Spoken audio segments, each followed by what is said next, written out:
Well, yeah, it would work, except that for some reason or other, everything's showing blank. Ted, which is better? Zoom meeting. Oh, from me or you? Me. Show me the other one. Oh, that's better, Paul. That's nicer colour. That's better, yeah. Okay. The apple sounds great. Better?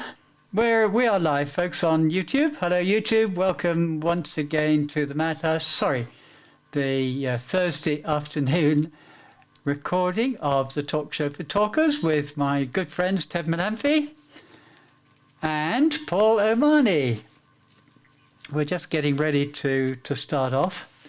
I think, are we all set up, folks, apart from me?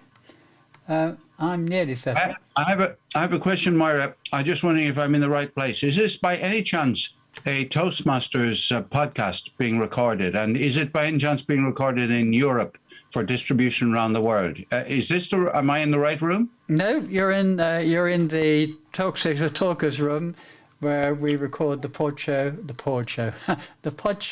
Irish Talkers.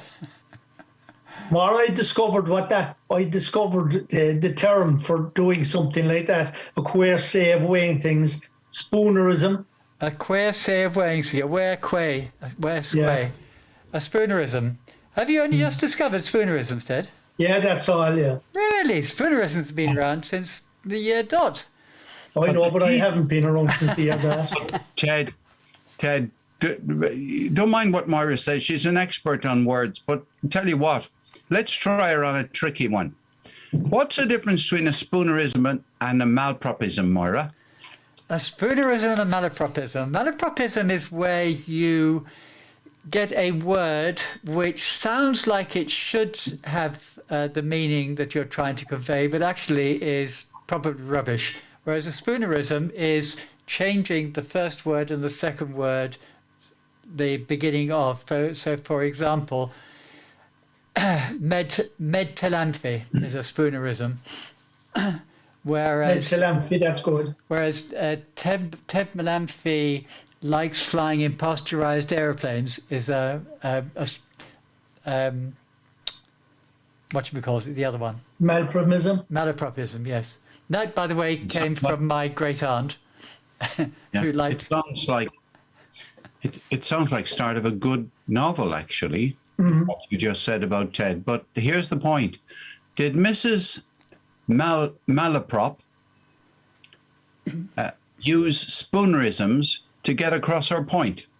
No, she used malapropisms. And who was she invented by? She's a real person. She was invented. She was invented by Sheridan. Sheridan, the poet. The poet, yep, the writer. Are you saying that Mrs. Malaprop did not actually exist and is a figment or an invention by an author? Correct. Okay, well, I've learned something. Good. I spent the whole of my life thinking that Mrs. Malaprop was an actual real character in human history. You do amaze me, Paul, being such an erudite and learned person. Educational the Talk Show for Talkers can be before it goes on air. Absolutely. Before it starts recording the podcast. Now, for the benefit of our YouTube watchers, would you hurry up and finish your apple so that I could show you on screen? You mean you haven't shown me on screen simply because I've been eating a red apple? I have been showing you on screen, but it pained me to do so. Well, I defend your right to be in pain. Oh, I think Paul. Really important. Thank you, Paul. You know, Paul, the eating of the apple is a significant gesture. Right, I think we need to rearrange everybody because at the moment Ted is showing us Diane, Paul is showing as me, and I was showing us something else.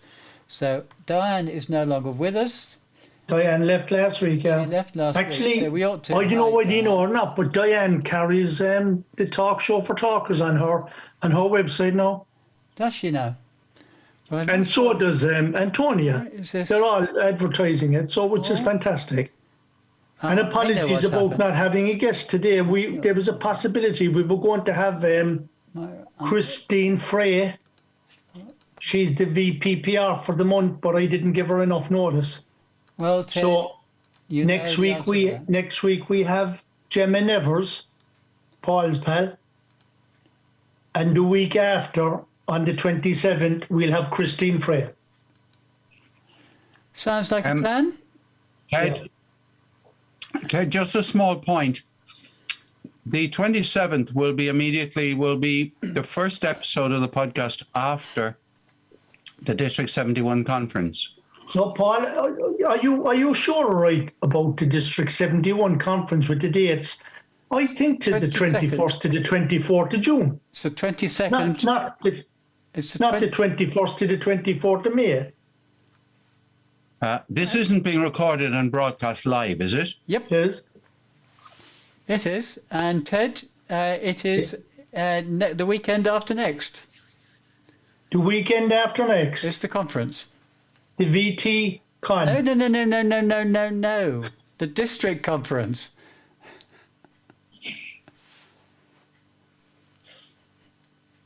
Oh, I think we should do the word of the week and do the quote of the week, and we should not be continuing this bit of the conversation. Oh, we'll have to speak about this off here because I thought I was getting the wrong dates. We should do this off air. Sorry about that, lads. Ted, you're getting it mixed up with the International Convention. That's in August. Oh, that's in August. No, I'm not. August. So that's what you were getting it mixed up with. And have you got your ticket? Yes, for the international. I have. Ah, good. And that's no. I got it. I'll speak to you off air later, boys. Yeah. I heard you had been invited to run a workshop on speechcraft at the International Convention, although I don't know if that's really true. Is it? No, that's not true at all. I haven't been approached to that. No, You haven't yet been approached, no? I haven't been approached. No. You haven't been approached yet. Okay. All right. Well, look, we'll feature it on the show when the approach actually comes. You know, I think. And I tell you what, Ted, just between you and me, and Myra, can you cut off the YouTube for a second? But Ted, even if they don't invite you to the International Convention to run something on speechcraft, we'll set one up for you to do. You know, I suppose you didn't. Fringe. I enjoyed the conference. fringe of the conference, the fringe of the convention, fringe of the convention. That's good. I like it. Yeah.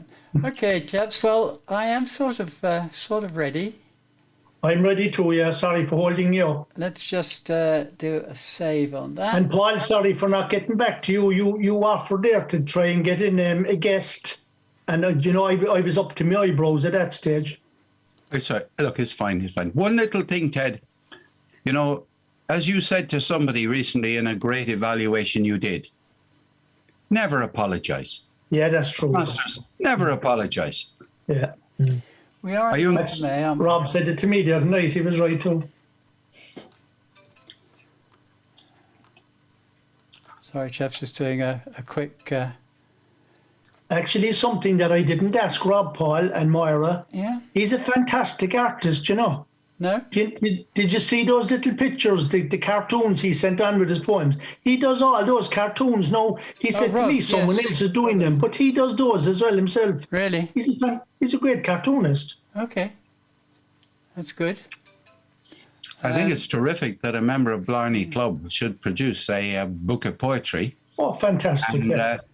And that it's ready to come out. And I do hope that it sells very well. What I haven't found out is how much he's going to sell it for. Well, it's still with the printer, so that will determine a lot, you know. Or it's with the printer, like. Is he self-publishing? It's self-publishing, yeah. Okay. I He's doing it with John Waterman. I think we should proceed with recording. Yeah, whenever you're ready, so Maro, I'm ready to I was go. a bit delayed this morning because I went for my walk rather late. Oh yeah, I went there. I was already at 8 o'clock this morning. It was gorgeous. Yeah. So, but I am ready, I think. Okay, so where are we now? It's quarter past. We always seem to start at quarter past. Yeah, I'm sorry about that. No, that was my fault today. No. Excuse me, sorry. That's why good evaluations are often ignored, Moira. Yes. You get an evaluation, and the person you've actually suggested that they stop apologizing immediately carries on apologizing. So what is the point of evaluations, I ask myself? Yeah, you're Melanthi, Ted Melanthi, if I hear another apology from you, I'm going to mute you. Well, I'm I not don't- apologising for saying, Ted, are you ready? 3, I'm ready, Moira. 3, 2, 1, go. Hello, Toastmasters, would-be Toastmasters listeners and friends. You're very welcome to the Talk Show for Talkers on irishtalkers.com. Our email address is info@irishtalkers.com. You can also find us on Facebook as the Talk Show for Talkers. And we know that you look forward to our comments because we always look forward to your comments. And we like it, we look at it as feedback and evaluation. You can listen to previous shows on our website, irishtalkers.com. We also publish the Public Speaking Weekly, and this is a roundup from the internet. It's all about Toastmasters. There's tips on public speaking. There's tips on how to improve your confidence, on how to improve your leadership. So look out for the newspaper link on our website. My name is Ted Melanthi, and I'm joined again this week by the prolific, persuasive, personable, I won't say perishable, passionate Paul O'Mahony. Perish the thought, Ted. Listeners, it's very well. Great to see you here again, or great to hear you listening to us. Yeah. Thank you, Paul. And I like the way you picked up on the word perish there, perish the thought. Beautiful. So on today's show, we'll have the usual mix. We will have a thought for the week. We'll have a word for the week. Now, unfortunately, we haven't got a guest this week, but we have a TED Talk. And this TED Talk is given to us by a young lady. And well, we'll get to that in the next segment, and we'll tell you a little more, and you'll be able to listen to it. In the third section on this week's show, Paul is going to be telling us about how to beat the clock and the incentive that is for your club.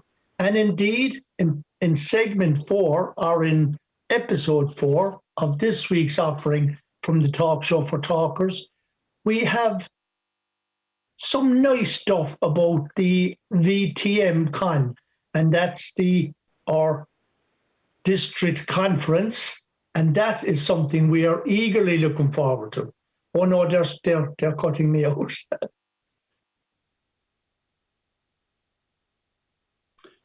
Right. Are you going to talk or me, Moira? Ted, seriously. There are 2 conferences, Ted. The There's district 2 conference conferences. is next weekend, bar 1. What one is that, Mara? The district conference is not next weekend, but the weekend after. So on the May 21st, 22nd, 23rd. That's the district conference. That's the district conference. The VTM conference is in June and is independently organised by various Toastmasters clubs, international Toastmasters clubs, and has nothing to do with district. Oh, beg your pardon. That's where I was getting mixed up. So. I suggest we do not cover VTM because we can't have a group discussion. I know an awful lot about it. Moira knows quite a bit. And Ted, you haven't been introduced yet. So it wouldn't make any sense. Yeah, okay, sorry about that. I'll go back on that. Okay. It's okay. We'll come up with some other topic. Well, I disagree, Paul. Just because Ted knows nothing about it, it's actually could be quite useful. You're right. You're right, actually. Yeah. That's a very good angle. Yeah. I mean, I attended the last one, so I know a reasonable amount about it. In actual fact, you know, on the WhatsApp today, Mara, didn't you say that the title for part 4 was about the VTM conference? Correct. And that's where I got the information from. Yeah, but okay, Ted, look, guys, you're confusing the VTM conference with the district conference. I see what you mean. Yeah, the district conference is on the weekend after next. Yes, they're 2 completely separate things. Yeah. Okay. Yeah. So let's find out where you were in the beginning of your introduction to part 4, and we'll. I'll take that out, yeah. Yeah. Some nice stuff about the VTM Con, and that's well, that was what VTM. You know, that Con. wasn't getting mixed up with the conference, was it? Yes, you are completely. And that's the combined two. Or district con. Ted, Yeah. make a small suggestion. You don't have to change much about the introduction. You could say, you know, in the 4th episode, we're going to talk about a thing I've heard about called the VTM conference. Okay. And you can just say that, say a thing I've heard about. Okay. And then Moira, you can say to Moira at the beginning of the thing, Moira, I've heard about this thing called VTM. What on earth is that? And she'll take it away. Yep. That's in part 4. Yep. Yeah. Yeah, okay. It's the blankety blank conference. Yeah. What the blankety blank is that? Okay, so you'll redo the whole of that section. Some nice stuff about. Right, so from. We have from the talk show for talkers. Where goes episode 4 of this week's offering. Okay, episode 4. That's where you're going from. Okay, Ted? Okay. Episode 4 and whatever you're going to say about it. Okay. 3, 2, 1, go. I've heard something about this VTM con. Ted. You're starting from that introduction complete. So sorry. In episode 4, we will have whatever you're going to say about it. Well, I thought you were going to leave that bit in. All right. No, I took it. Well, it's much easier, Ted, if you do the whole thing, because then I don't have to splice it together, and it'll sound more natural. Okay. 3, 2, 1, go. In episode 4 of this week's talk show for talkers, we have something that I've heard about, the VTM con. So what the blankety blank is that? Moira will be joining us and educating us on that. So that's what this week's offering is all about. And my thought for the week, and this is a deep one because this is coming to us from Viktor Frankl, and it's between stimulus and response, there is a space. In that space is our power to choose our response. In our response lies our growth and our freedom. Viktor Frankl, I'm going to give it to you again. Between stimulus and response, there is a space. In that space is our power to choose our response. In our response lies our growth and our freedom. And I love this quotation. What do you think, Paul? Well, I have to say, first of all, that I'm predisposed to love it because Viktor Frankl is the man who's written one of the greatest books ever written in the history of the 20th century. And I'm referring, of course, to Man's Search for Freedom, which is the book. Anyway, leave out all that kind of academic stuff. Leave out, but the difficulty I had with the quotation was, Ted, that I went off on a journey into how I experienced reading that book. And I didn't pay enough attention to the quotation. Okay. So if I was doing a table topic, I would now say, well, the key thing really is the way in which you respond. You respond to a stimulus. The stimulus can be anything at all, as Victor has remarked, but it's how you pick up the ball and run with it that really makes a difference. You either win the match or lose the match, not dependent upon how the ball is thrown to you, but what you do with it. Superb. And that's the way I picked it up as well. A little bit from the Stoics in this as well, Paul. It's not what happens to us that matters, particularly if it's outside your control. It's how you respond to what happens to you. And therein lies the bit about your freedom and your growth. We grow with the things that befall us that other people will say, that's what happened to such and such a person was catastrophic. But we have met people who have had downfalls in their lives that they had no control over. But by God, did they grow out of them. And they were the things that defined those people as the magnificent human beings that they are. Just a little poignant note to add to that, Ted, which is that, I remember reasonably easily the kind of stories of rags to riches or people who've recovered from terrible things that have happened. And, I'd say just about everyone listening to this show today, listen to this episode of the podcast, would be able to mention one or two cases like that, which have really inspired them and helped them to keep going when all hope felt lost. But the bitter underside of all that is, what about the people who had terrible situations and didn't pull through? Yeah, that was true too. Yeah. Continued to live a hurt life all the way through. They are the unsung sufferers. Victims, I call them victims. The trouble about it is that if somebody is really, really badly down in the dumps, I'm using that as a kind of general term, and they start hearing about other people who rose out of the dump and end up now as president of the United States or at any other admirable position, I'm not sure that exactly will help them to get out of their gutter. It's a very delicate matter. So I think that Toastmasters, which is very much full of people who love to quote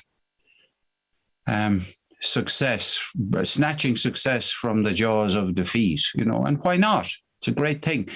But I do think that a bit of sensitivity is in order for the people we don't hear about. Yeah, I agree with you there. You have to be sensitive about it, all right, but you still have to look at it from the point of view of the advice and the message that's in there.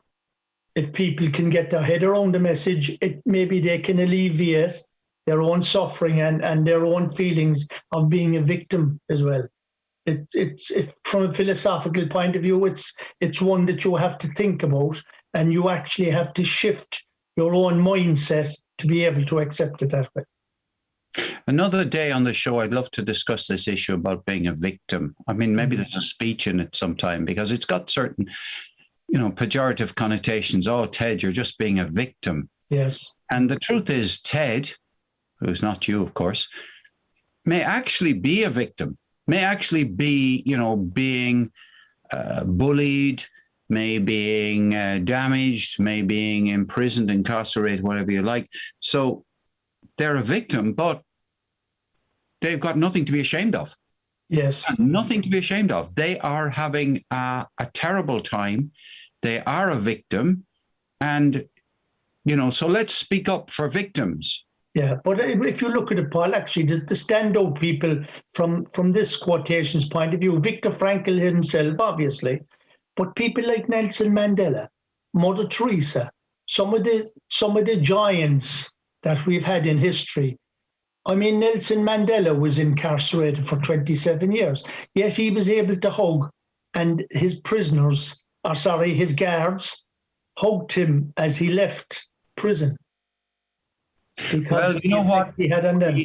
Yeah, it's to a certain, how this quotation goes, on the shoulders of giants. Yes, yes. Well, in the cases you're quoting, you might as well say on the shoulders of saints. Yes, a very good point, actually. Yeah. Gandhi would have been another one, Can I just tell you a little story about a president of a club that I was at recently? She stood up at one point in the meeting and she said to all the members in the club, I want to acclaim a new member for this club. Join me in acclaiming. Well, it was Antonia Harrison, but it doesn't really matter who it was. But it was the point is that the word of the week this week is acclaim.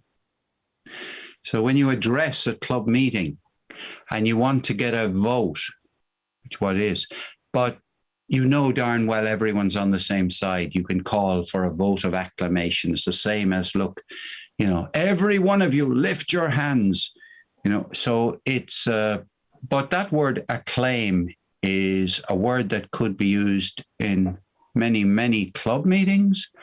It's all about, it's a verb, first of all. I acclaim you as a blankety blankety blank, or else. I'm tuned into that. I'm tuned into that now, Paul. I'm tuned. Yeah, and that's a transitive verb, and I'm just going to complicate things this week for a change.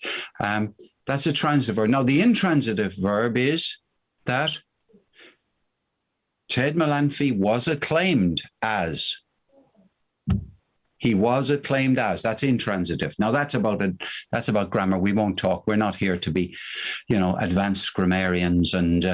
But it is a part of the language. But so there we have. To I acclaim you is a verb, and then, she was elected to great acclaim, a noun.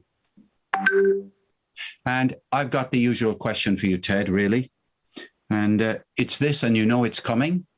In which century did the word acclaim enter the English language? 16th, I'd say. Oh, shucks. Why didn't you ask the audience? Oh, sugar. It was in the 17th century. Oh, flip it. I was unlucky today. I'll give you one last guess. Which year in the 17th century? 1840s. Ah, you stand-up comedian. Absolutely brilliant, Ted. The house is falling down. Okay, we'll move on. It was actually in 1626, by the way. Oh, I went the wrong way. Sorry about that. Look, are you left-handed or right-handed? Right. I'm not. You're right-handed. There's the cause of it.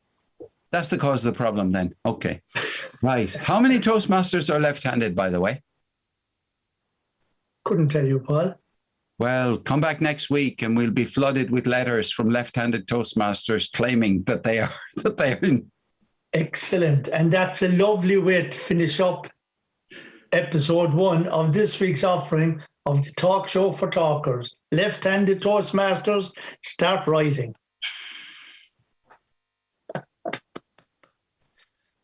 Well done.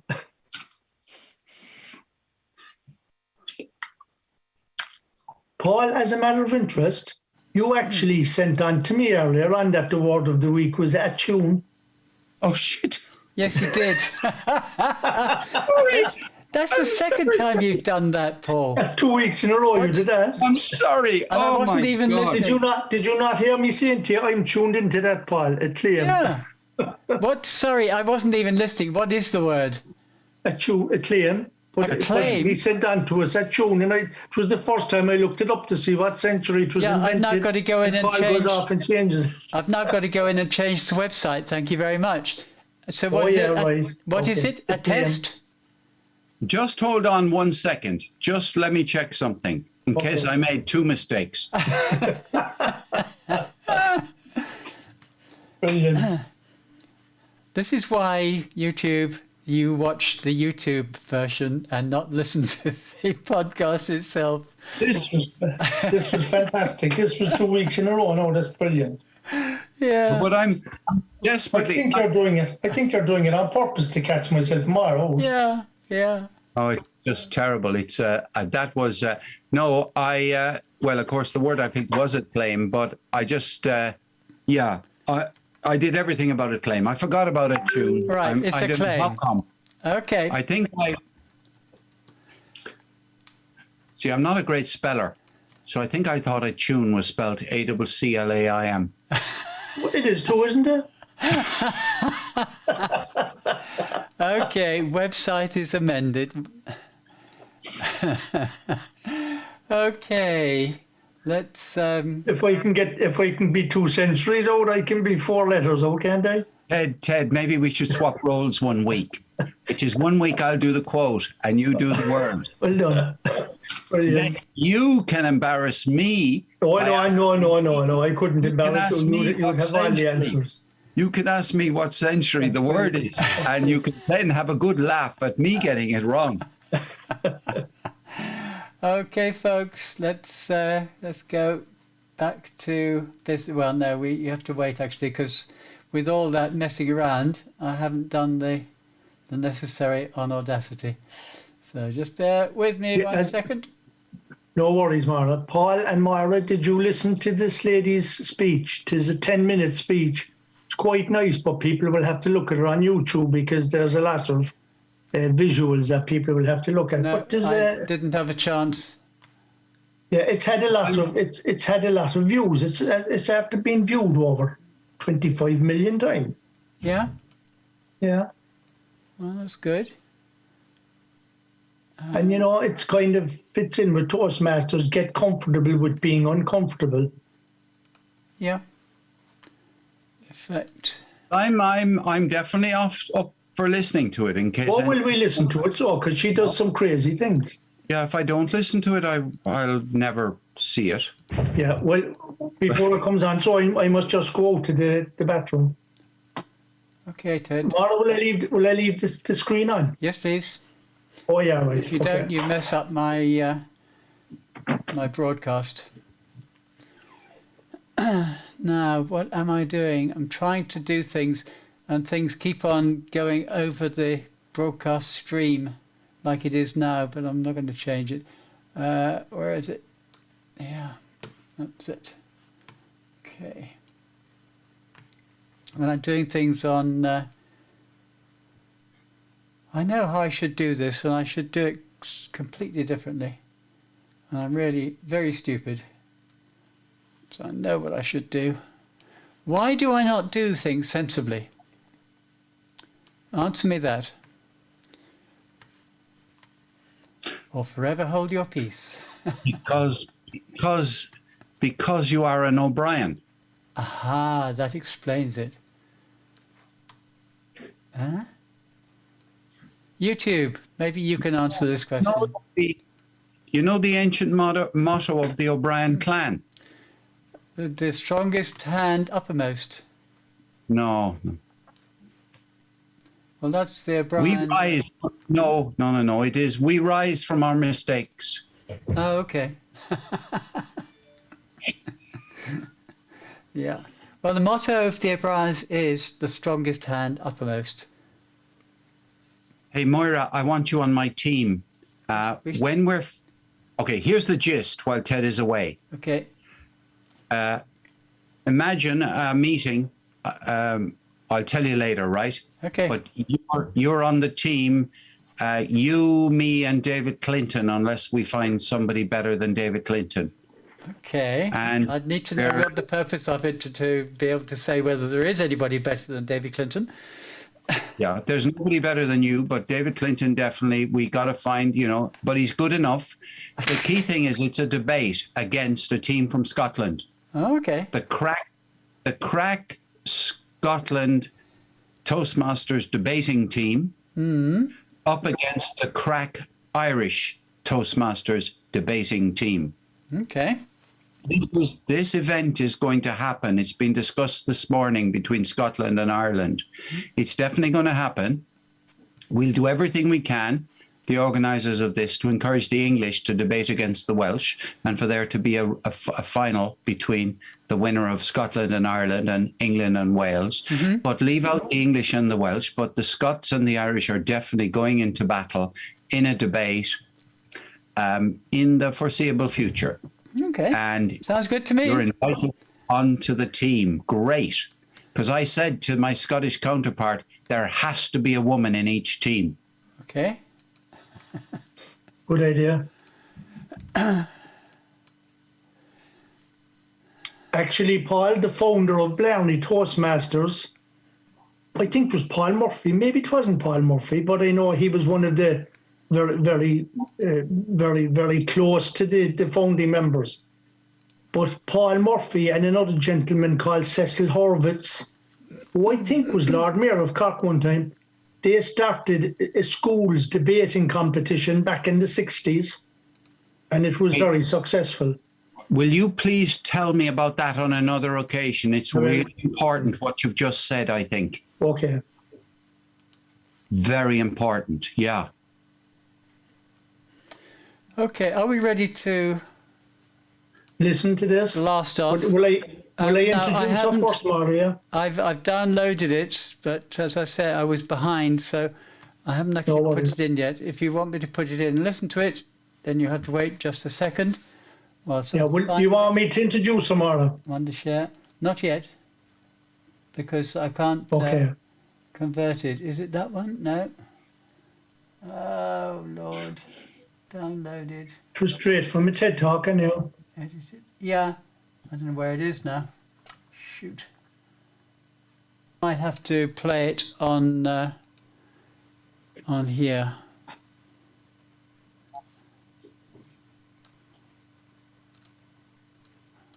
Right, Lovey Ajayi.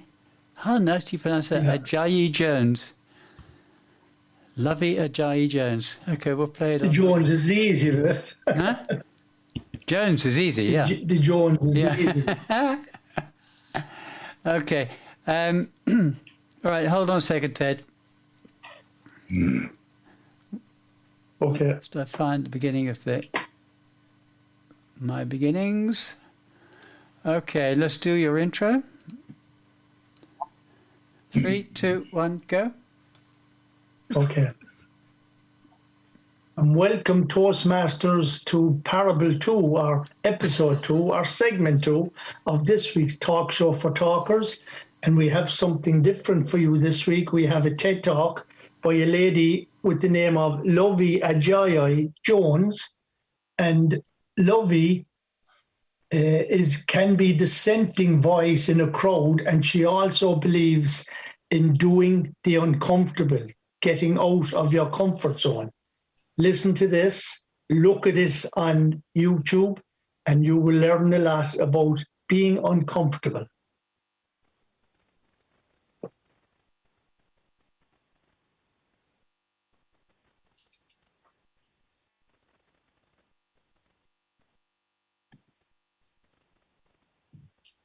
Are we recording?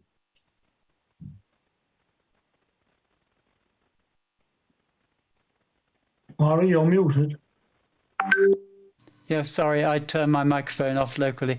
Sorry, what I was trying to do is not working. I need to change it.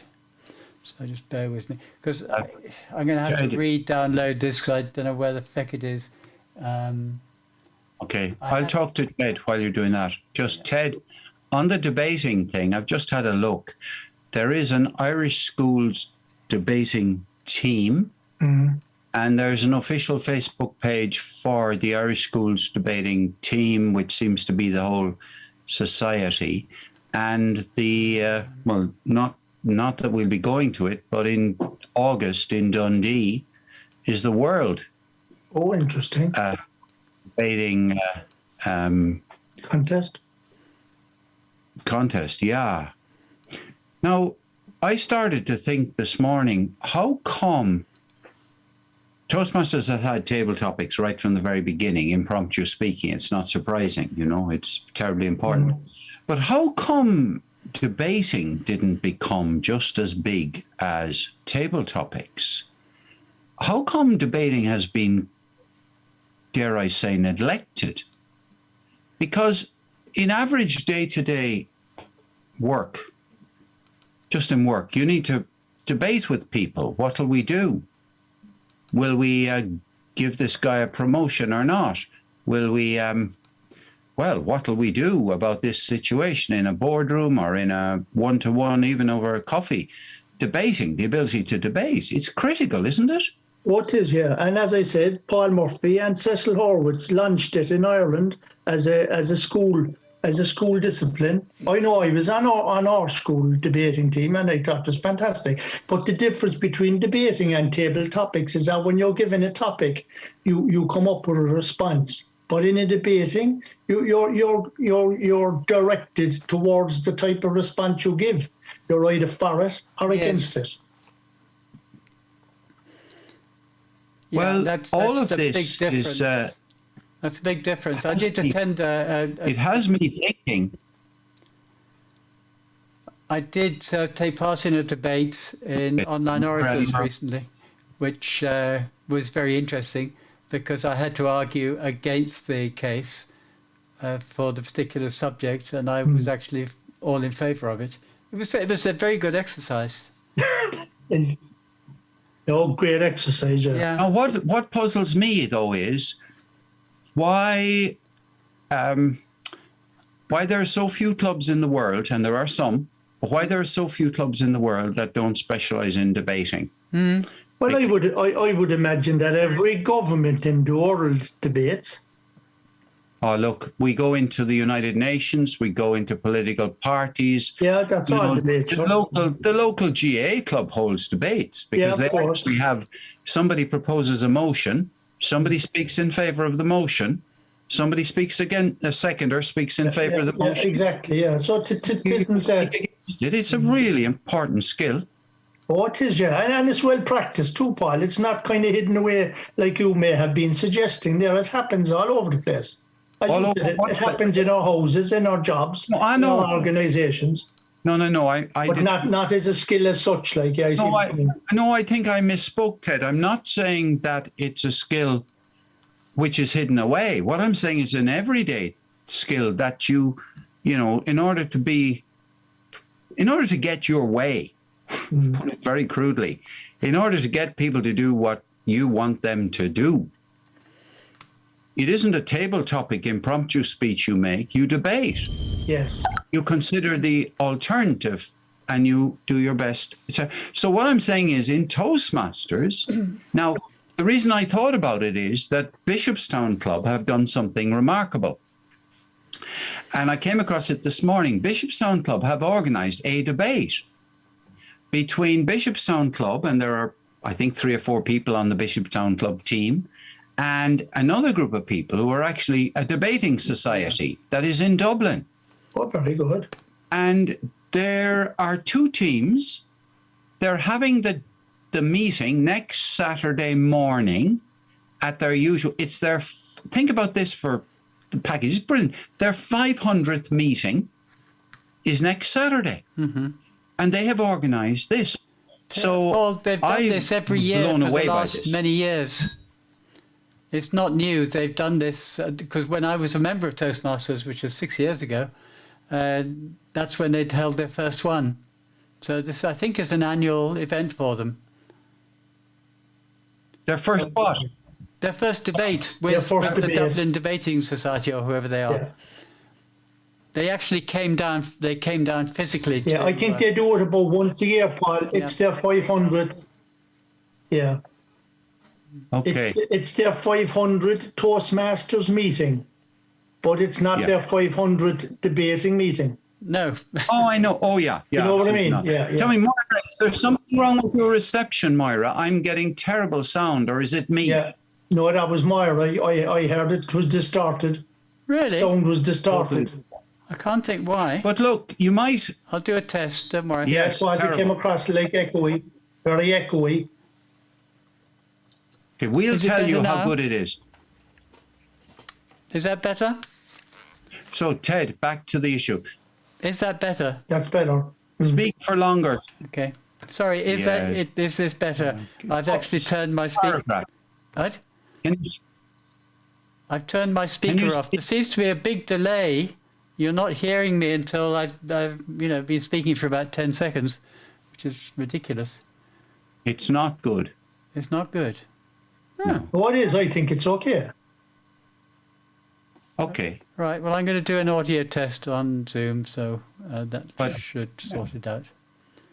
Ted, just in relation to you and the history behind this, because I did not know that they do this every year and have done it for many years. I celebrated it this morning as if this was the first time they'd ever done such a thing. Oh, I see, right. So, but the point I'm kind of going to say is, has it ever been publicized as a wonderful example of what Toastmasters can do to collaborate with an organization outside Toastmasters? Testing. Well, I know back in the day, there was a lot of talk about Cecil Horwitz and Paul Murphy starting off the school debating thing, which is the one you're referring to. Sorry. I'm about Bishopstown. I'm talking about Bishopstown Club, which you guys say have been doing this for several years. Oh, I didn't know that until Moira said it there. I just wanted to define the difference between the 500 meetings and their debating. Debating meetings. The debate goes on, I think, once a year. Would that be right, Mara? No, in Bishopstown. Leave her alone. Yes, She's correct. I'm trying to sort. Yeah. I'm trying to sort my audio, but I can't do it whilst I'm listening to you. Unfortunately, Okay, Yeah, don't listen to us. I Okay. can't. I can't help it.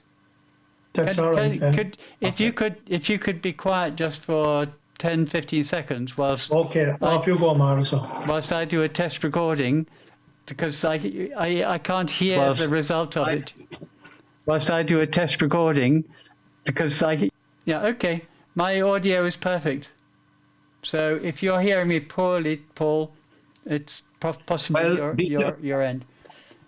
It really doesn't matter so long as you're recording the podcast with good audio at your end. Oh yeah. And you're That's and no you're problem. hearing me and Ted. So Yeah. frankly, I was only worried that I couldn't hear a word. I couldn't Okay, figure well, out. let's press on. I have the podcast downloaded now and in Audacity, so I can play it for you. Okay.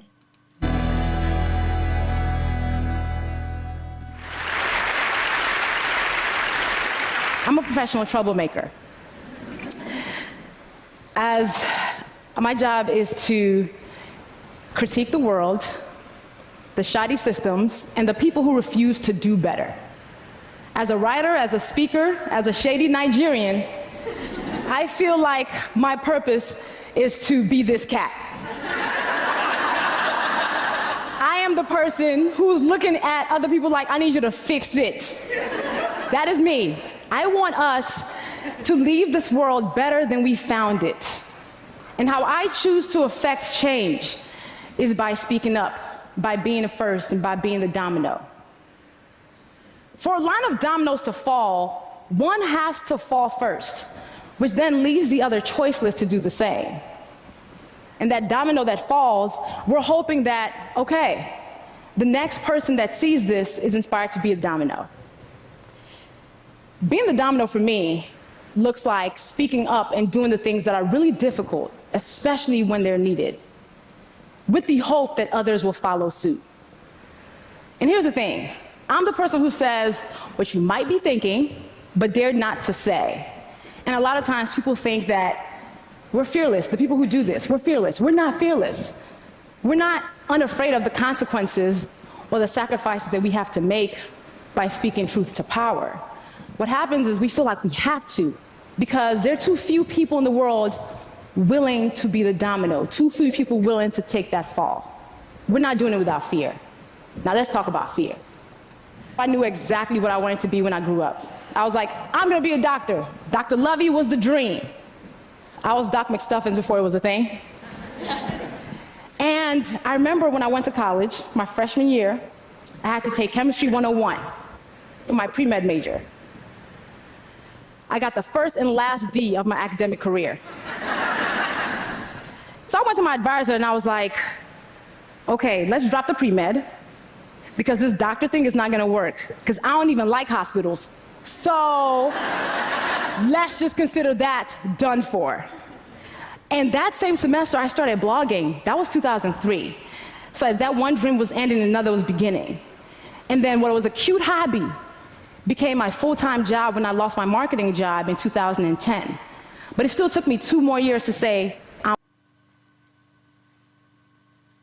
Ooh, that's a bit weird. It just suddenly stopped. Right, that could be me. 26.2, let me just... No, it couldn't be you, Moira. Couldn't. Possible. 26.2. Well, this is weird. Let's try again. Just look at this. How long is that? Oh, okay. That definitely went wrong. Try again.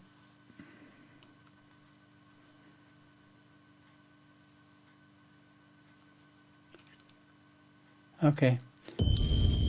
We didn't have the whole thing at all.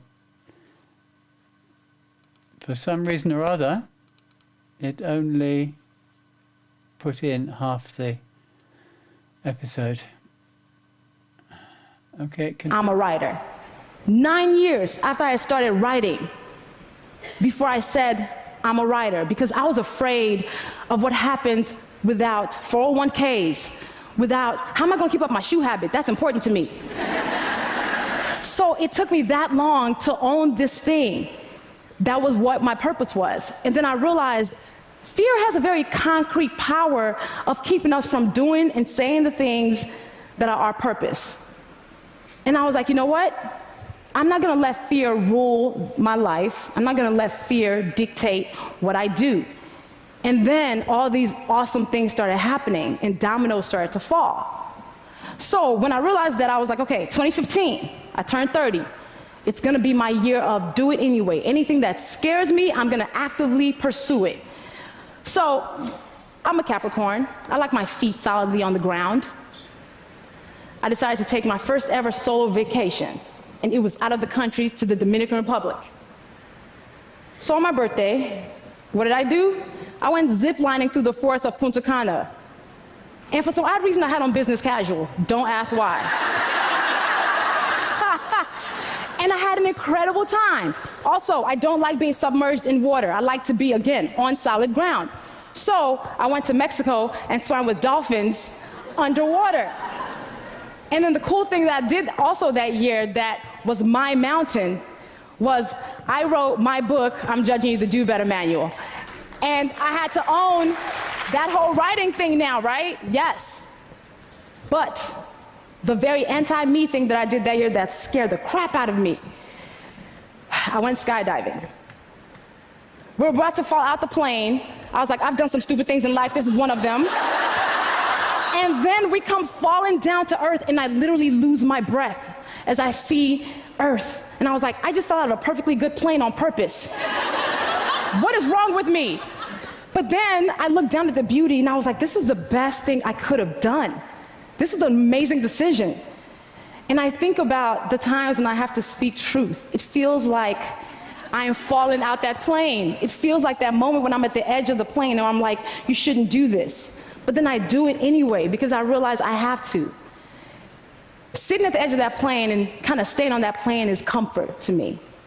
And I feel like every day that I'm speaking truth against institutions and people who are bigger than me and just forces that are more powerful than me, I feel like I'm falling out of that plane. But I realize comfort is overrated because being quiet is comfortable. Keeping things the way they've been is comfortable. And all comfort has done is maintain the status quo. So we've got to get comfortable with being uncomfortable by speaking these hard truths when they're necessary. And for me, though, I realized that I have to speak these truths because honesty is so important to me. My integrity is something I hold dear.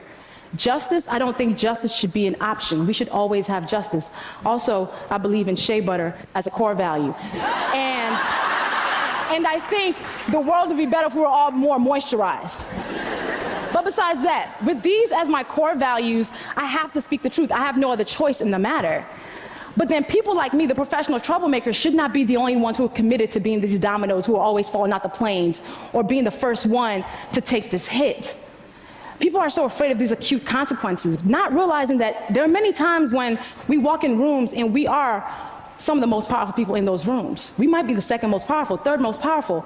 And I firmly believe that our job in those times is to disrupt what is happening. And then if we're not the most powerful, if two more of us band together, it makes us powerful. It's like co-signing the woman in the meeting, you know, the woman who can't seem to get her word out, or just making sure that other person who can't make a point is being heard. Our job is to make sure they have room for that.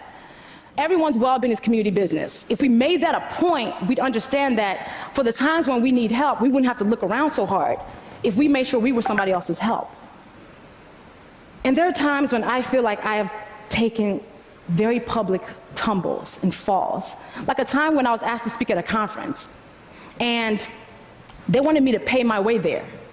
And then I did some research and found out the white men who spoke there got compensated and got their travel paid for. The white women who spoke there got their travel paid for. The black women who spoke there were expected to actually pay to speak there. And I was like, what do I do? And I knew that if I spoke up about this publicly, I could face financial loss. But then I also understood that my silence serves no one. So I fearfully spoke up about it publicly, and other women started coming out to talk about, I too have faced this type of pay inequality. And it started a conversation about discriminatory pay practices that this conference was participating in. I felt like I was the domino the time I read a disturbing memoir by a public figure and wrote a piece about it. And I knew this person was more powerful than me and could impact my career. But I was like, I gotta do this. I gotta sit at the edge of this plane, maybe for 2 hours. And I did. And I pressed publish and I ran away. And I came back to a viral post and people being like, oh my God, I'm so glad somebody finally said this. And it started a conversation about mental health and self-care. And I was like, okay, all right, this thing that I'm doing, I guess, all right, it's doing something. And then so many people have been the domino when they talk about how they've been assaulted by powerful men. And it's made millions of women join in and say, me too. So shout out to Tarana Burke for igniting that movement.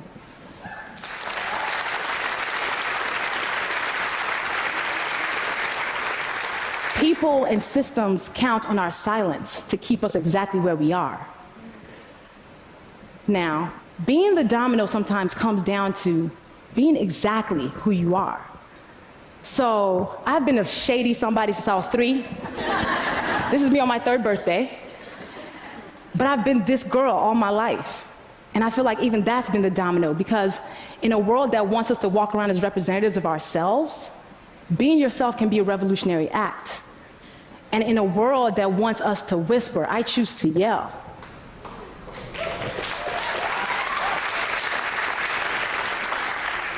When it's time to say these hard things, I ask myself 3 things. 1, did you mean it?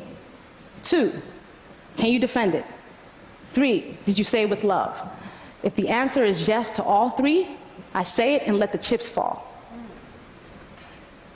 That's important. That checkpoint with myself always tells me, yes, you're supposed to do this. Telling the truth, telling thoughtful truth should not be a revolutionary act. Speaking truths of power should not be sacrificial, but they are. But I think if more of us chose to do this for the greater good, we'd be in better spaces than we are right now. Speaking of the greater good, I think we commit ourselves to telling truths to build bridges to common ground. And bridges that aren't based on truth will collapse. So it is our job, it is our obligation, it is our duty to speak truths of power, to be the domino. Not just when it's difficult, especially when it's difficult. Thank you.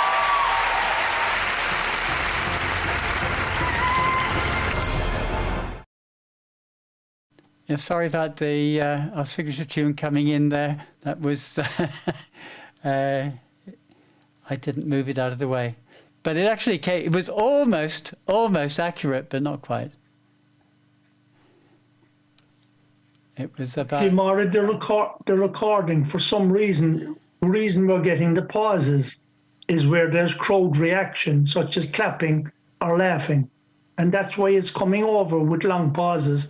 Because when I listened to this morning on YouTube, when I listened to it on YouTube, the crowd reaction actually added to the atmosphere. The recording that we're listening to here, it's not coming across great. Well, it's that's the stream recording then that is not great, because it's perfect here. It's perfectly, it's coming over perfectly here. Is it? Yeah, because it sounds a bit distorted to me, to be honest. Well, it's and we're definitely not getting the crowd reaction. It would appear that then there is something going on at my end. I don't know why. I really don't know why. Let me just have you check. Have you cut out background noise or something? I'm just going to check that. I have background noise. Minimized? Noise gate. Yeah, my noise gate is enabled. But it shouldn't be cutting. I mean, it shouldn't cut out. It shouldn't cut out early. I mean, I'm looking at the waveform here, for example. Well, now being you wouldn't hear that. Can you hear that now? Can you hear that now? Can you hear a background noise? No. Now, being In between her speaking? exactly where we are. No, I can't hear Now. anything behind her. Well, that's weird because there's no noise gate on. I've turned it off, so it's not the noise gate that's stopping it. Keep us exactly where we are. Hey, guys, Now. in terms of the podcast, are we okay? Yeah, it'll go out. Okay. It'll go out exactly as it's downloaded. Any chance we can move on? Yeah, absolutely, absolutely. Yeah, and what I'd suggest, Paul and Mara, maybe you should listen to it after, just on YouTube itself, just to get a flavour of what was all about, you know. And you can watch it as well, so you'll see the reference to the cat, stuff like that, you know. Yeah. Well, Ted. Yeah, I got it from the audio. I got Yeah. what you were saying. When we play these things, Ted, we really do need to be picking things that do not require visual references. Yeah. You know. Anyway. I see what you mean, yeah. Yeah. Okay. So let's go on to part 3. Well, do you want me to give an outro on that? Yes, please. Sorry, I forgot about that. Okay, no worries.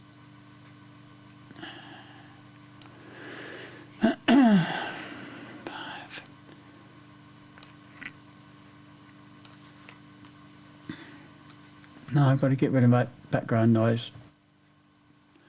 It's too annoying. When am I doing that? Okay. Sorry, Ted. You're okay. I'm getting behind myself and ahead of myself. Excellent.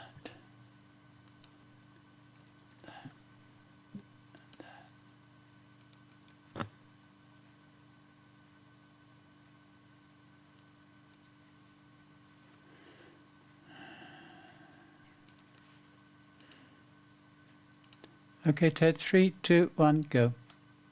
And Toastmasters, I hope you enjoyed that YouTube offering, TED Talk, and I think you'll agree that Lovey is a person who likes to speak her mind.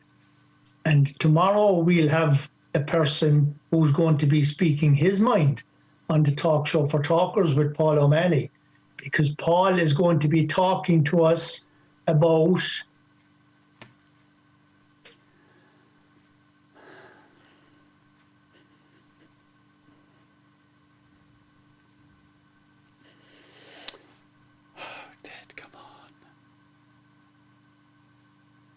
Are you there?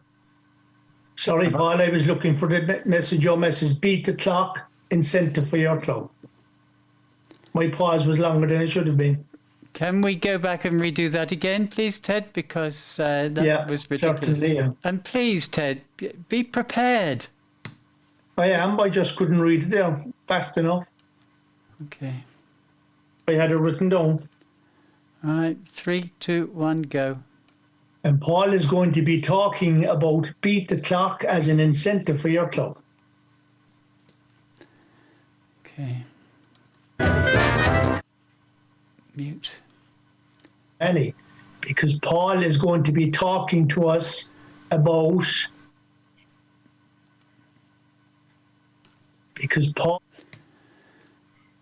on the Talk Show for Talkers with Paul O'Malley. And Paul is going to Okay. You notice there were 2 unnecessary ands in that whole thing. You've started off with an and you. Hey, Moira, stick to the task. Yeah.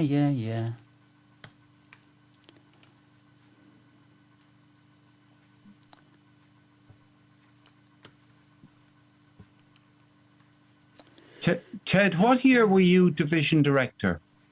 2015-16. Right. I have an obscure reason for wanting to know. Hold on a while, it was a 16-17. Oh, God. And 17-18 then was Philip. Yes. And who came after Philip? 18-19. No. So tell me, which is the correct answer to the question? Which year were you division director? 16, 17.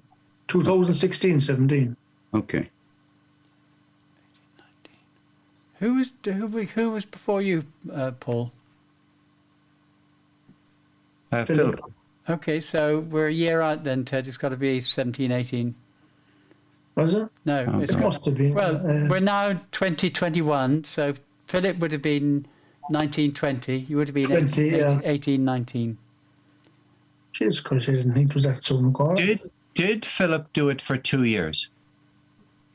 Okay, guys, look, don't worry. I don't know. I don't think so. I know. No, after Philip was, and Philip took up. Philip did it for a year and a half. Yes. After me.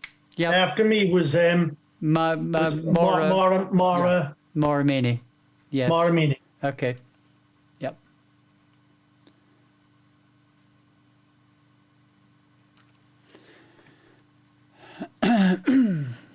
Okay, Paul, we're ready for you. Ted, you're introducing. You ready, Ted? Okay. Yeah. 3, 2, 1, go. Hello again, Toastmasters, would-be Toastmasters listeners and friends, and this is the episode that you wait for every week. And this is the person who will be doing it on this. No, they're all shaking their heads. Ted, that you're making big assumptions of our audience, and if our audience were not waiting for it, they're probably going to say, "I didn't wait for this all week." Can we cut that? Okay. Yeah. I know you're following on from what Paul used to do with my segment, but I used to hate that as well. Right, so hold on. Or every week is the episode that you wait, friends, and this is the. Now start from the beginning. I'll start the whole lot more. Start from the beginning. Start this. Yeah, start from the beginning. Okay. 3, 2, 1, go. Hello, Toastmasters, would-be Toastmasters listeners and friends. And this week's segment 3 is Paul O'Mahony, and he's going to be talking to us about beating the clock. Over to you, Paul. Welcome, Ted. Beating the Clock. Pretty obscure title, really, for something is. And I'm going to start out, listeners, assuming you have no idea what beat the clock is. Okay, we'll do the education bit first. Toastmasters International has a number of incentive programs which are designed in order to give a bit of incentive to growing the number of members in the organization and improving the quality. But in this case, Beat the Clock is an international incentive program run by Toastmasters International, which is designed to encourage clubs to recruit new members in the month of May and June. Secondly, the month of May and June are the 2 last months of the Toastmasters year. So people who join in the 2 last months of the Toastmasters year are terribly, terribly important. That's the period in the year of Toastmasters when there's a transition to a new leadership team. And that's the time when membership recruitment might be inclined to slacken. Why? Because many of the people who have felt that it was their duty to recruit members during the year, to help clubs on their way to recruiting members, many of those people might have already decided that they've done enough. So May and June could easily be a time of the year when people feel like staying in bed. So Toastmasters International does a very sensible thing. It has a incentive scheme, starts from the 1st of May to the 30th of June.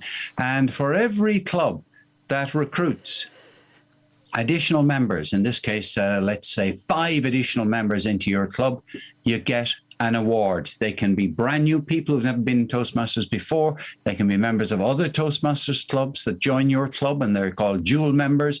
Or they could even be people who have already left Toastmasters and who are coming back as reinstated members. So that's it. You get a ribbon and you get a discount off your next club order from the Toastmasters International shop. And here's the great thing. Your district has the ability to add more incentives on top of what is being offered by World Headquarters. And here's another thing. Your division has an opportunity to add even more incentives on top. And here's another one. Your area has the ability to add yet another incentive on. So the clubs, and I'm talking now to club leaders, as we enter, and we're already halfway through May, aren't we, almost? But as we get into the last 6 weeks of the year, there's an opportunity for you to, let's say, increase the club finances, because there is money on stake within District 71, but probably above everything else, increase the club morale, the sense of optimism about the club. Hey, we're still recruiting members. We got new members. So when we go into our meetings in July, August, September, October, right the way through to our end of September is the end of the renewals period for the next time, we'll be strong instead of, oh, we've run out of energy. So incentives work. There's a brilliant system that I didn't realize until recently, that if you take the international incentive and you simply say, hey, that's a little nudge, and then you go to the district and you say, hey, district leaders, why don't you amplify this? And then you get to where it really gets closer to the coalface. And you say to the division directors, you say to the area directors, you guys got a budget. Why don't you spend some of your annual budget on the incentive that's going to come at the end of the year so that your clubs can finish the year stronger? And for those of you, and I hope this means every single one of you who care about the Distinguished Club program,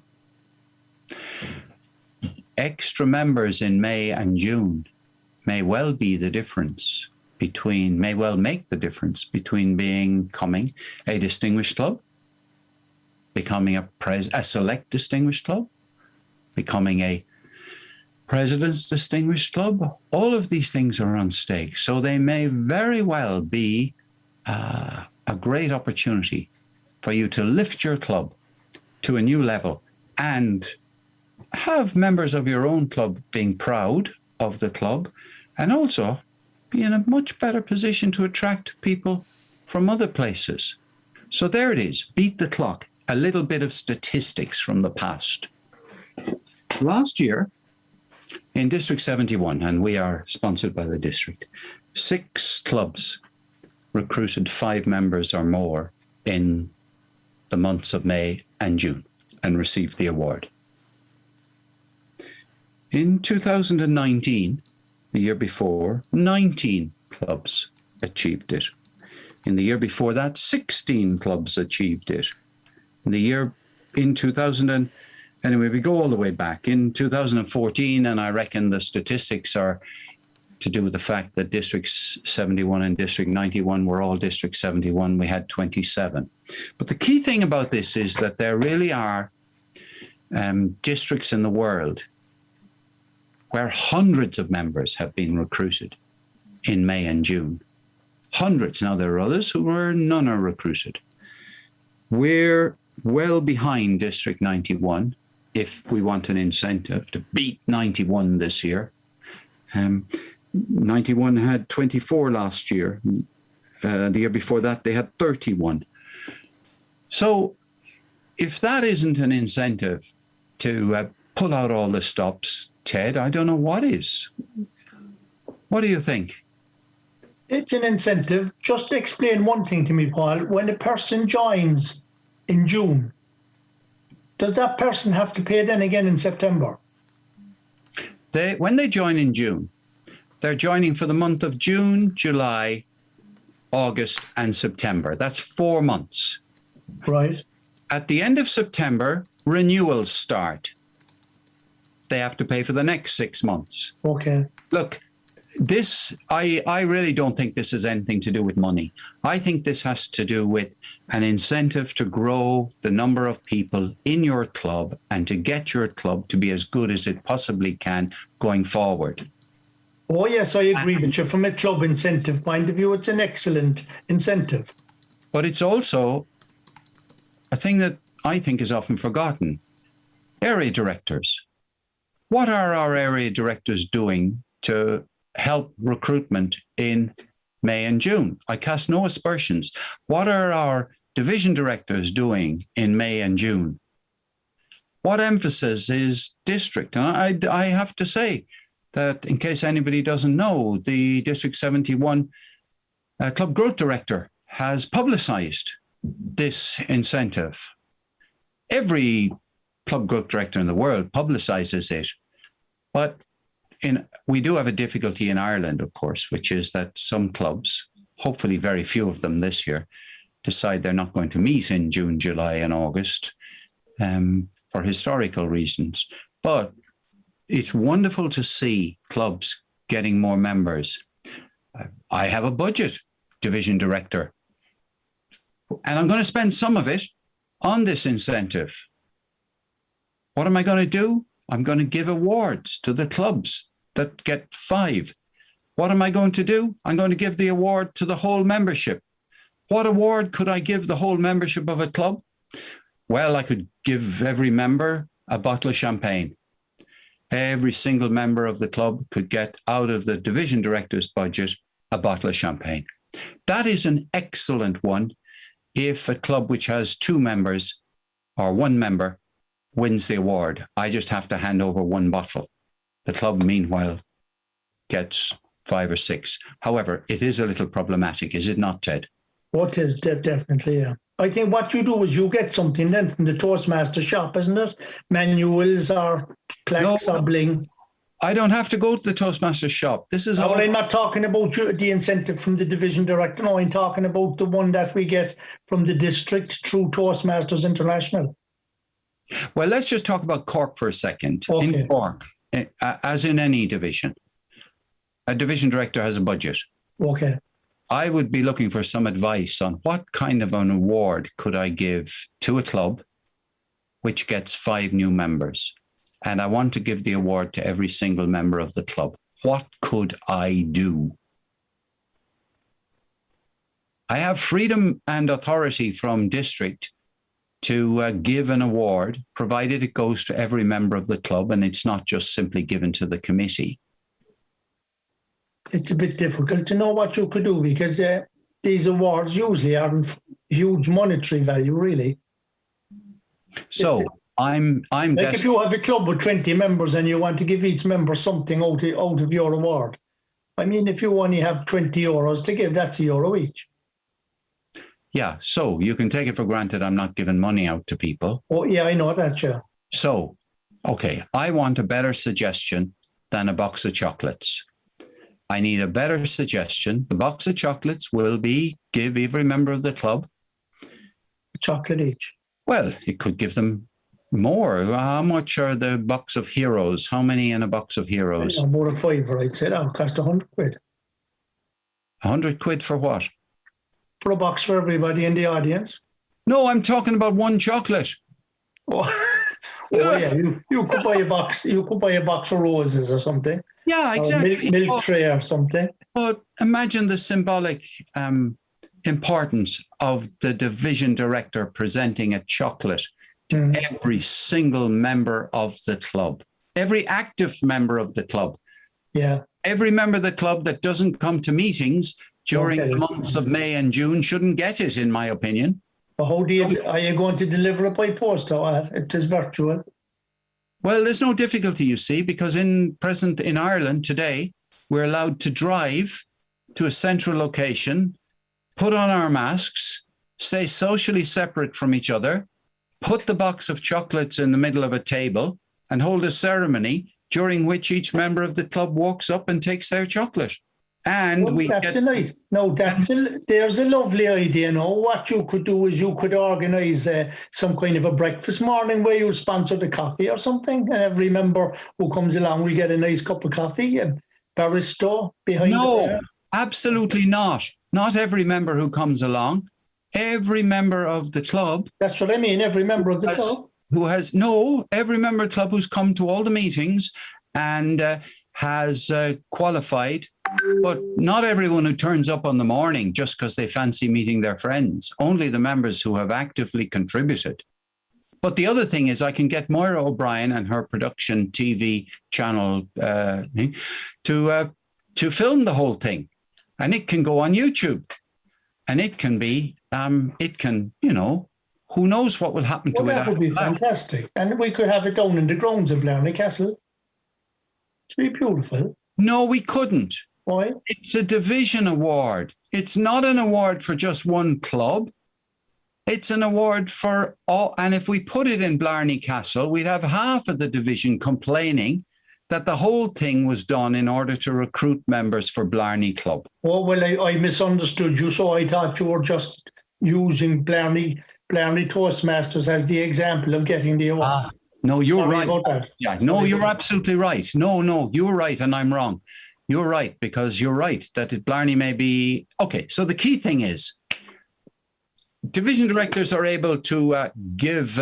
so are area directors. And I hope some area directors will listen to this, and I hope my fellow division directors will listen to this. And I hope they listen to this in America. Okay. In Colorado. We want to see your video, Colorado, of your ceremony in which all the clubs who got the 5 new members, we want to see a whole load of pieces of video, don't we, Ted? Certainly. Anyway, that's all I have to say about Beat the Clock. Get 5 new members in May and June. Excellent. And I'd like to add from the Blarney perspective, they're going to get great value if they join Blarney in May and June, because we're not closing down at all this year. We're going to go right through July and August as well. And that, listeners, is the end of today's episode of the Talk Show for Talkers, starring Ted Melanphy, who is strongly in favour of new members for his club, Blarney, and Paul O'Mahony. And in the background is a person without whom the episode could never have been put together, and the person without whom the video of the ceremony won't have been produced, Moira O'Brien. See you tomorrow for another episode. Good man, Paul. Very nice. God, Ted, did we go out of order? I'm sure we went up to about 18 minutes. You went way over, but I was busy doing other things, like trying to work out how we can spend our club incentives, which is a slight problem. Yeah, we have to achieve them first. No, we have achieved. Blarney has achieved. We have achieved. Have we achieved Beat the Clock as well? No. No, it's not over until the end of June. Oh, yeah. But we will achieve Beat the Clock because we have Maureen, Al, Marilyn, and Antonia. And Ben in the pipeline. Yeah. Oh, yes, so it is May. Yes, it is May and June. I'm saying June and July. May and June, you're right. Yeah. So we're well heading on the way to be the first. And Ben, and you have Ben as well. Yeah, so we're well ahead there. So we just need, but the main thing then is to press on to get to 30. Oh, yes. By the end of June. That's Paul. But at least we can keep going. But yeah. And with regards to that, Paul, the incentive that Julie has, with like Mara was on the Musgrave News this month, that thing that Julie is doing, there are people reading that, and we are going to be getting people from the hinterland and from Blarney and Waterloo and Tower. We are going to get people who are going to be saying, where can I join this Blarney Toastmasters? So there is a huge opportunity there. Well, I think it's going to it's tremendous, because the other thing is it's really good for club morale. Oh, yeah, and that's a fantastic tool that she has there, advertising in that. All we need to do, I think, well, it's Julie's area, but the key thing is to actually have a story for every month. Yeah. Or whether, a story. So we've had 2 stories. Yeah. We need another story. Now, hang on, I'm on. Maria, is this a Toastmasters International YouTube channel here? Am I allowed to? Okay, let's imagine for 1 second that somebody from Blarney Club got elected to a position in Toastmasters. Doesn't matter what position. Could be anything at all. Yeah. There could be a photograph of the newly elected person with a little bit of an article. Definitely. So that could be a story. If anyone ever got elected from Blarney. Mm-hmm. Could also have, he published his poetry book. Yeah, Robert. Yes, absolutely. Robert? Absolutely. That's definitely going to be a piece that's in there. Yeah. Well, you see, there we are. So, Yeah. I mean, is Julie driving? Oh, no, this is not. It's inappropriate to discuss internal club business. Yeah. But yeah. Myra, were Yeah. you interviewed for that, or was it or VPPR? Did the writing of the article? I gave her some things to put in, and she wrote it. Oh, she But, writes it for the Yeah. that newspaper. So Yeah, yeah. that's excellent, because well written. you know because there was an initiative the week what was it last month, where it was picked up by the national newspaper and they ran with it, or the local newspaper. It was in the Echo. It was in the Yeah. Echo, which is not a national newspaper, Ted, much as we'd like it to be. No, the Examiner is the Guys, national. guys, can we go to episode 4, We please? can, yeah. Please, because I have to go. Okay, right. Welcome back, Toastmasters, to part 3 of the talk show for talkers here on irishtalkers.com. Let me give you a quick reminder of our email address, Moira, start again. Varon. It's episode Episode 4, Did I say episode? 3. You said 3. Welcome back, Toastmasters, to part 3 of I'm Dreaming, obviously. You were Okay. so overtaken. You were overwhelmed by Paul waxing lyrical. I know.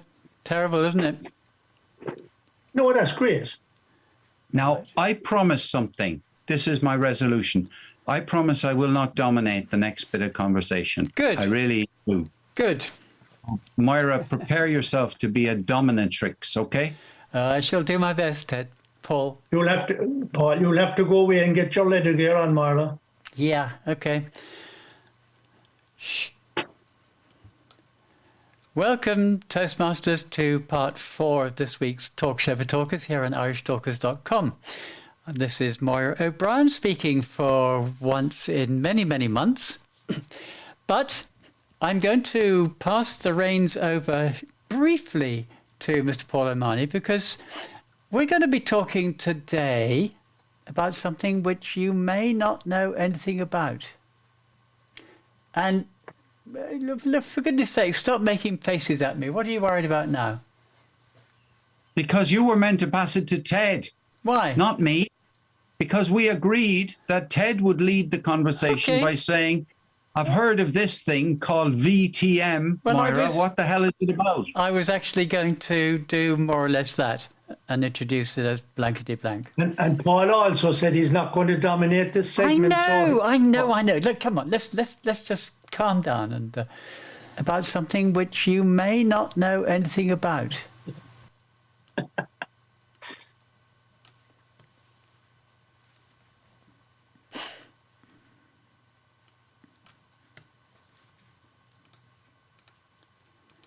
I will now pass you over to Mr. Ted Malamphy, who declares his complete ignorance of this blankety blank thing. What on earth is VTM? Ted, do you know anything about it? Myra, I know something about it, but I get it completely mixed up with other conferences. I know that you know something a bit about this VTM con. Will you explain to me and our listeners what it is? Well, I'll try. I do know a little bit about it.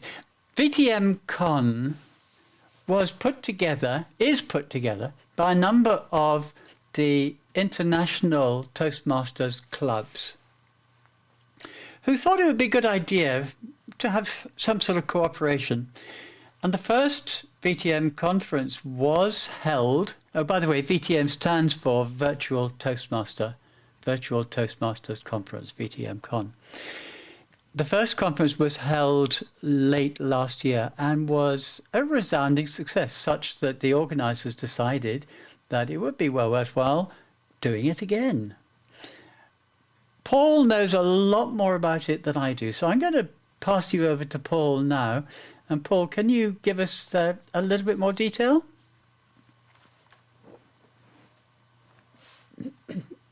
With pleasure. Listeners, the key date is the 27th of June. So if you can put that in your diary, it's actually on for 2 days. So it's either 27, 28 or 26, 27. But okay, so what's in it for you? If you get yourself the link, and it will be the link to this conference will be in the irishtalkers.com website for you to get into it. You will not be charged any money to get in. You will have a feast over the 2 days of what you'd expect really at a Toastmasters conference. You'll have keynote speakers, you'll have workshops, and you're going to have an extraordinary competition. This time it's a competition. It's a webinar competition. Now, some of you may never have run a webinar in your life. I've run one webinar in my life, and I did not win the club contest, because the way it's working is that a number of clubs have held a club contest to find out who is the webinar champion of their club, and the webinar champion of their club will go forward into the 27th of June contest, and there will be something that can legitimately be called the Toastmasters World Champion Deliverer of Webinars. And just to give you even more of an incentive, the webinars will only be 5 minutes long. So it's not like, the 1 hour webinar that some of you might be used to. Training webinars, they go on all over Toastmasters. But Ted, what else would you like to drive this? Because I know too much about this for my own good, because I've been mixed up with the organizers of this in a tiny, tiny way for a very long time. But what you drive on, what would you like to know about? Well, what I'd like to ask, Paul, is those webinars that you're referring to, are they strictly speaking going to be Toastmasters webinars? Are they about specific clubs? No, they can be about anything. They can be about, that's interesting. From an educational point of view then, I think it's very interesting, particularly for people who might be trying to get whatever business they're involved in, to get a name out there from that point of view. And to be able to come up with a 5-minute webinar could be very effective form of advertising.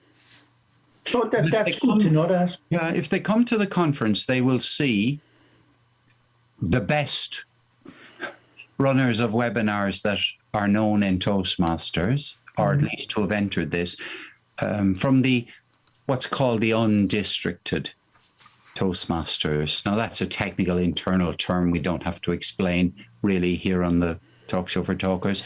But the key thing is that you'll see some good webinars.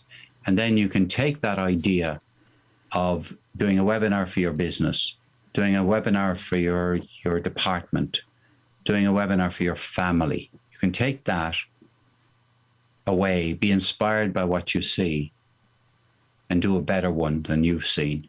Interesting. It's very interesting. I think it's a good opportunity for anybody who'd be dabbling around with webinars, who's trying to use it as a tool to furthering either himself or his company or even his Toastmasters club. You could do a little 5-minute thing on pathways or speechcraft or whatever. There's a website, by the way. I am actually looking at that website right now, and it's pretty impressive. Speakers like Mark Brown, a former world champion of public speaking. Patricia Fripp. What's the name of the website? It's, funnily enough, vtm.toastmost.org. Now, I'll put that in our website. Have you heard of Patricia Fripp? She is one of the most celebrated coaches, and she's coached many world champions, including Mark Brown and including Darren LaCroix, who is next on the list. Darren LaCroix is going to be giving some talks. Who is this now? Not sure who that is. Now, this guy, Firsteve Gotuako, If you've never heard this man speak, oh my goodness, you're in for a treat. He is one of the most, I don't even know how to explain it, because when I just hear him speak and I see his face, he just grabs you. He is fantastic. He has been in the World Championships. I believe he's been in the semi-finals. I don't know the details, but if he is not a future world champion of public speaking, then, well, I won't say. But yeah, he does a nice piece out of From Darkness into Light. That's yes. I was Brilliant. thinking just that. Next is Sean D'Souza. I don't know this man, but I'm sure he is as good as any of them. So, and that's a pretty impressive lineup. So, really, Let me just chip in a thing Please do. that won't be obvious to even looking at the program. I'm president of an online club, an advanced online club, which is aligned with District 71. It's called Toastmasters for Golf. We have the ability, and we've got it, to have a room, a bit like we can have a stand. We can have a stand at this conference. And that means that we can put on, and we are going to put on, a half-an-hour show in a breakout room. Right. So we have an ability to feature our club, to show what our club is like. wow. Obviously for recruitment purposes, but also for reputation building.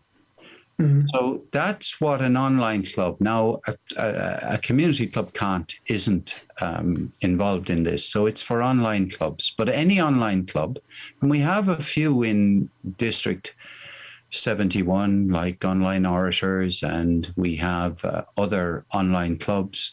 We in the district, there was a deadline, I think, in which you had to apply to be associated.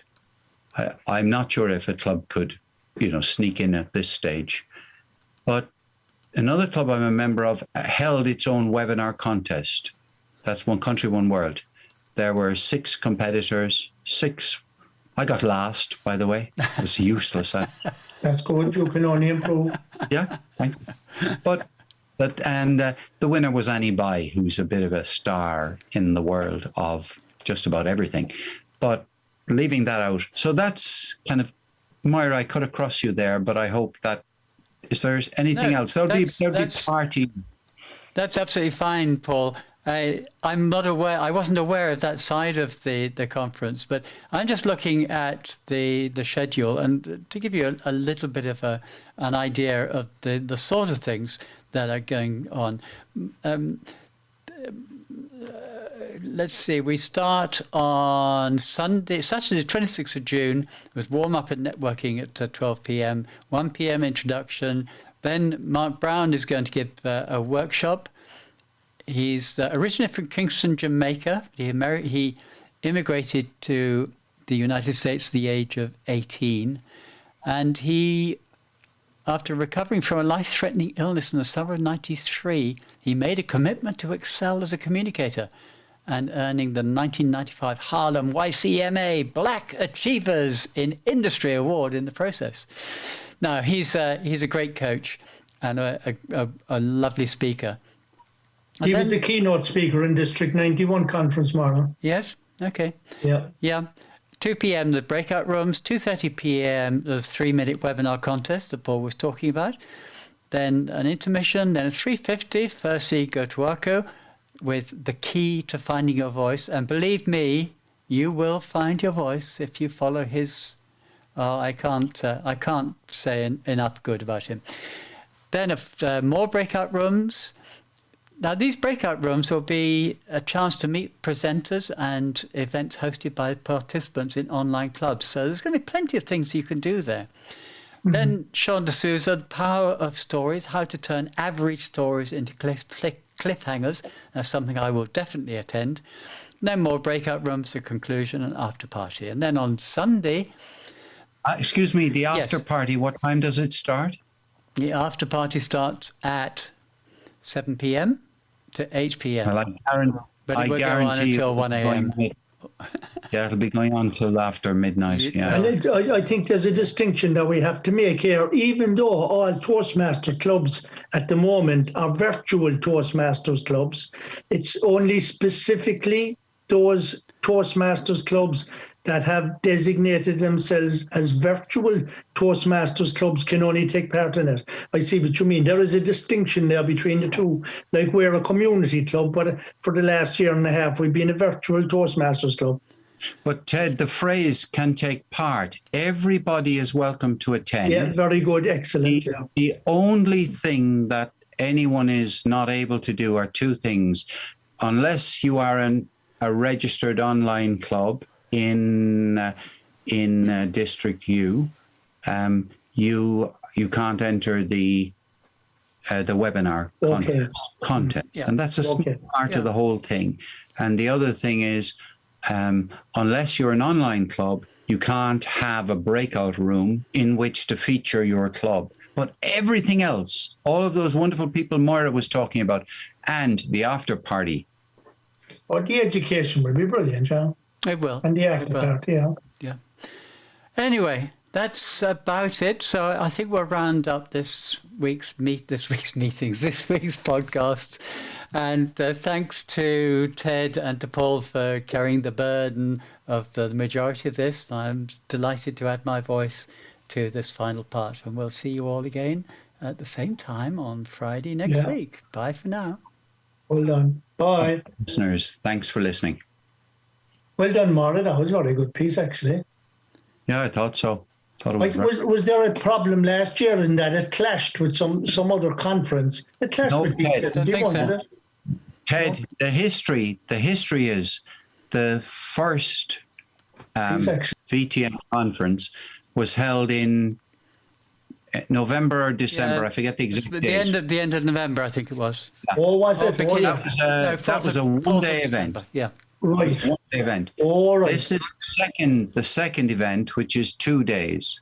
Right. Did it clash with some district training or something? So there was some. Yeah, there was something in district. Yeah, it was the 4th. Yeah, I remember the timing of it wasn't great. It was the 4th of December, if I remember rightly. Yeah, and yes, there was a clash at district. Mm-hmm. Anyway, that's neither here nor there. Mara, what did you say that the website is again? VTM.Toastmasters? No, VTM.Toastmost.org. And Toastmost is something that I think we ought to be investigating for Blarney Club. I know this is more club business online, but I think we might end the stream there so that we can carry on talking our local I'm gobbling. So we'll say goodbye to YouTube and thanks for watching, and we'll see